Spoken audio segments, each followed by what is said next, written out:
Good morning, everyone. Today is Tuesday, April the 23rd. This is a very news heavy and earnings heavy cycle week. And what we are looking at right now is a market that has stalled out in that space. Yesterday, I said, hey, listen, what we want to do is take a look at the chart to see what the overall trend is. I drew this line. I said, hey, listen, that means our pullbacks are going to be buy zones. Do we have technical drift? Yes, we do. Doesn't really matter. The trend is telling us that pullbacks are buy zones. So today, what we'll be looking at is the big press outward, if it can occur, is going to go past 29.1750. What's going to happen there? Could move higher. Chances are we will not stay higher, folks. So buying the highs and holding the breakout, not a great idea. On top of that, the VIX just started bottoming. Now that everybody's talking about expanded low volatility, you can hear this same sort of notion. Keith McCullough at Hedgeye also reminding us, hey, when everybody starts talking about, wow, volatility can't go up, that's when volatility is going to actually go up, right? So that's really what we've got to think about, the danger event that occurs with the choice that we're going to make. It's not what we anticipate or what we hope for, it's what's visible in front of us. And right now, everything visible says, hey, this upside pressure, it's going to fade. So where are you going to get the most bang for your buck? You buy at support and you sell at resistance. This is going to be the edge we watch today. If we leave the 2909 area, we could easily come back to 2904. If you read the blog, you'll know that I talked about 2904 being a good and fair bounce area for us to pop off of and lift. That's where buyers are going to take hold. As long as we stay above 2909, buyers will try to take hold. We've got ourselves almost another cross coming up here from negative to positive for this MACD. So it's going to say, hey, I'm going to be looking for frontline resistance. Could it be above here? Yes, it could. Could be above that 2923. We'll see what happens right here. Otherwise, if we take a little bit of a wider range look, this is the formation that we are looking at, 29 to 29.25, with 29.14 being a really tough spot. All right, let's put this template in, just shifting it around so those of us who are learning to read the MACD properly understand what it is we have going on. We do have the study webinar for the folks tomorrow, so remember to register for that if you are a member. This morning, we're looking at the same thing with the NQ. It keeps grinding higher. These are all-time highs here in the NQ, grinding higher, still under this strange negative drift. We've got some earnings coming out that are going to be pretty big deal. Twitter just came out this morning, did fairly well. Here's the thing, we're still caught in the ranges. What I would suspect that might be likely for us to do right now, and this is a bit arbitrary, I will say that. If we take a look at this big wave here, just on the day, because we really have had movement that comes up, pulls back, bounces, comes up, pulls back, and then bounces. So that's really, it's still very, very bullish. But let's draw ourselves a Fibonacci here and see what we've got for upside pressure using one of the smaller waves.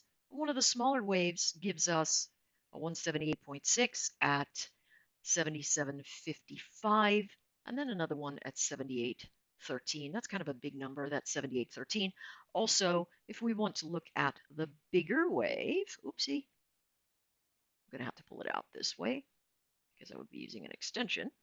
If I pull it out this way, 138.2, 1618 is not until 79. Now, how long did it take for us to traverse this event? It only took us a month to go really from this low to this high, and now we're sort of grinding in the wheels right here for this range expansion. 127.2 at the 7700 mark is going to be a pretty important level for this particular Fibonacci. So, what are we looking at? Certainly, we can see from a daily perspective, pullbacks are buy zones, right? From the 4-hour, we get a little confused, thinking, oh, might be rolling over. Not if you're looking at the trend line. If you're looking at the trend line, you don't even need a moving average, yeah, it's holding. You draw the trend line, and that's what you look at. And if you have something that crosses negative, you go, oh, that means I'm going to support. All right, that's just what happens in this space. Let's take a look at the YM, doing the same sort of thing here, taking a look at the MACD. And what we're going to do, try to clean it up here a bit. A lot of us get, whoopsie, that's not what I wanted to do. Yes, a lot of us get very mixed information because we look at too much, right? I'm a huge proponent of multiple time frame analysis, but multiple time frame analysis, you can't look at all of them and expect them to say everything is great all the way across all the time. That's extremely rare. Okay, so what are we looking at? Well, we've got a little bit of a rise. So this chart is currently expanding.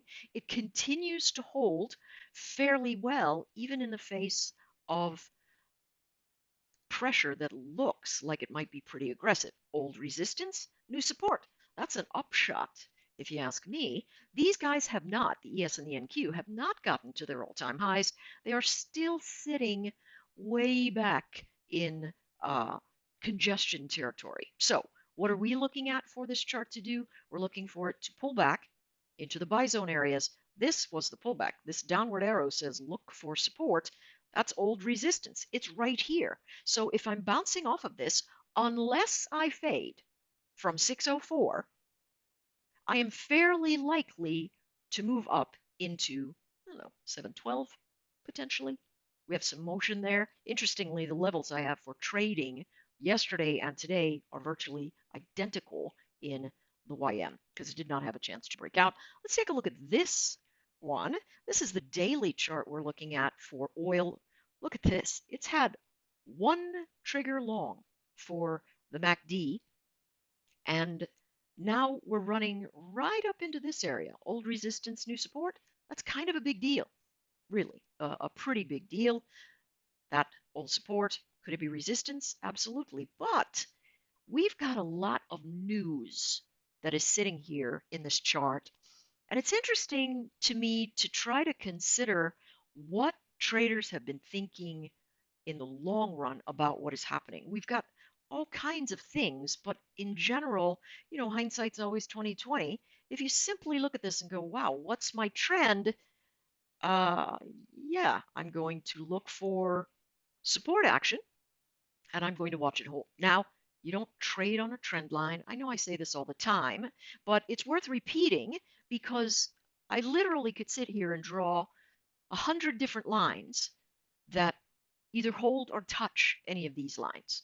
Okay, so what you have to sit back and think of is, hey, I know my trend is strong to the upside. Where am I the least likely to get hurt on a pullback event? 65.22 held very strongly yesterday. We've got the API after the close today. This edge, 65.60, is going to be the region that says, can we hold through the day today? And look at how noisy the price patterns have been. Listen, this is not a slow MACD. This is a fast MACD in general, and these triggers are still very noisy. So when you get triggers that are noisy, what do? You look at trend and you say, okay, what's my slope? If my slope says I'm going to be long in general, then what you do is you look for old support, you watch it hold, and you take the trade. Right here, you could say, wait, that's bullish. I could take a trade right there, 65.61. Where would the stop be? It's pretty far down here, right? 65.26. Do you want to have 38 cents, 37 cents, whatever? It's up to you. If not, then you wait for it to come down just a little bit and you take it. What's the risk? That it runs without you. Which is more important? Well, to me, it's more important that I don't lose 40 cents. To me, right? So I will always go, I'm going to let that one settle out, or I might take a smaller trade and allow it to jockey, and once it holds on a tight time frame, I would continue. All right, let's take a look finally at gold. Monster fade. We talked about this. If it could not hold this 1276 area, here it goes, really just absolutely falling off a cliff. We've got 1286 to 1283 on the horizon. Take a look at this. This crossover event that gives us an up arrow says, hey, what's your trend? Well, if I take a trend, look short. If I just draw a line here, what does that mean? It means this arrow says I'm going to resistance. What's my first resistance? 1282. What did it do? It came to 1282 and started to fade. Very straightforward mechanics, folks. Learning this way is supremely important for you to be able to make decisions instead of wrapping your head around the axle in a number of different ways. All right, a little bit longer than normal, but wanted to send that teaching moment out so that you can really grasp that information. All right, take care.